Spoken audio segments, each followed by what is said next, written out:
Hello students, welcome back to Catalyst YouTube channel. इस video में हम क्विकली रिवाइज करने वाले हैं टाइप्स ऑफ आरएनए और उनके रेस्पेक्टिव फंक्शन के बारे में।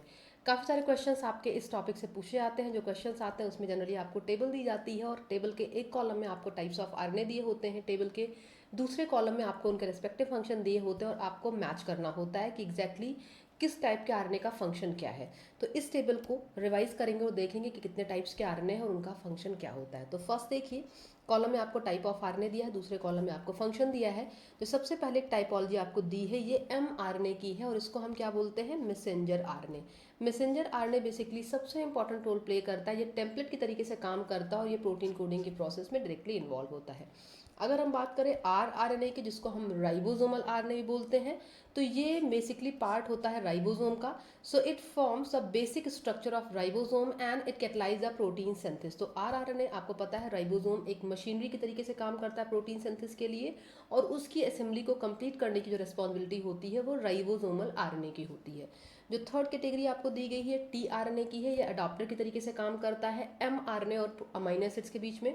सो टी आरएनए, जिसको हम ट्रांसफर आरएनए भी बोलते हैं, it is central to protein synthesis and it act as adaptor between mRNA, messenger mRNA and amino acid, जिनके बीच में फिर ग्रुपिंग होती है, इंटरेक्शन होता है और अमीनो एसिड जुड़ते जाते हैं और पॉलीपेप्टाइड बनती है। तो उस प्रोसेस को मीडिएट करने की जो रिस्पॉन्सिबिलिटी होती है वो टीआरएनए की होती है। नेक्स्ट जो ग्रुप है आपको देखने को मिलता है एसएनआरएनए। ये एग्जैक्टली स्प्लाइसिंग की प्रोसेस में पार्टिसिपेट करता है, इसको बोलते हैं हम small nuclear RNA and it function in variety of nuclear process including the splicing of pre mRNA. जब प्री एमआरएनए बनता है, जो मेच्योर नहीं होता है, तो मेचुरेशन की जो प्रोसेस होती है, मतलब स्प्लाइसिंग की जो स्टेप होती है, उसको कैटलाइज करने की रिस्पॉन्सिबिलिटी स्मॉल न्यूक्लियोलर आरएनए की होती स्मॉल न्यूक्लियर आरएनए की होती है। नेक्स्ट जो कैटेगरी है ये स्मॉल न्यूक्लियोलर आरएनए है, जिसको हम एसएनओ आरएनए बोलते हैं।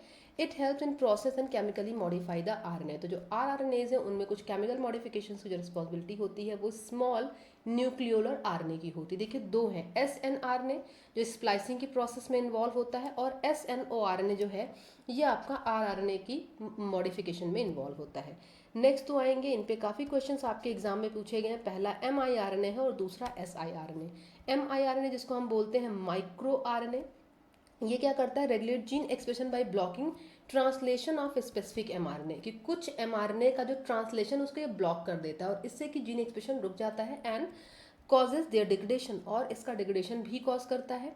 एस आई आर ने क्या करता है, डायरेक्टली स्पेसिफिक एमआरएनए को डिग्रेड कर देता है। सो एस आई आर ने, जिसको हम बोलते हैं small interfering RNS, turn off gene expression by directing the degradation of selective mRNA, कि कुछ सेलेक्टिव एमआरएनए का ये डिग्रेडेशन लीड करता है और जिससे कि ये ट्रांसक्रिप्शन को ऑफ कर देता है and establishment of compact chromatin structure. Next तो कैटेगरी है आपकी P I R N A और L N C R N A. So P I R N A आपको जिसको बोलते हैं PV interacting R N A, PV interacting RNA, it bind to PV protein, जिसकी वजह से इसको पीवी आरएनए बोला जाता है, and protect the germ line from transposable element, से इसको प्रोटेक्ट करता है। लास्ट है एल एन सी आरएनए, जिसको हम बोलते हैं long non coding RNS, many of which serve as scaffold and they regulate diverse cell process including X chromosome inactivation। तो जितने भी टाइपोलॉजी यहाँ पे आपको गिवन है, इनको आप प्रॉपर तरीके से रिवाइज करेंगे कि एमआरएनए का फंक्शन क्या होता है, एसआईआरएनए का फंक्शन क्या है, कौन ट्रांसक्रिप्शन को ऑफ कर रहा है, कौन स्प्लाइसिंग की प्रोसेस में इन्वॉल्व हो रहा है, और कौन सा एग्जैक्टली है जो एक्स क्रोमोसोम के इनएक्टिवेशन में पार्टिसिपेट कर रहा है। बहुत इंपॉर्टेंट टेबल है, काफ़ी सारे क्वेश्चंस पूछे गए, तो इस टॉपिक को जरूर से रिवाइज करिएगा। ऐसे और भी कई वीडियोस मैंने डाले हैं क्विक रिवीजन सीरीज में, जिनको वॉच करिएगा। सभी वीडियोस में मैंने ऐसे टॉपिक लिए हैं जिनसे क्वेश्चंस आने की फ्रीक्वेंसी ज़्यादा है। वीडियोस अगर यूजफुल लग रहे हैं तो लाइक करिएगा, शेयर करिएगा और इस चैनल को सब्सक्राइब करिएगा।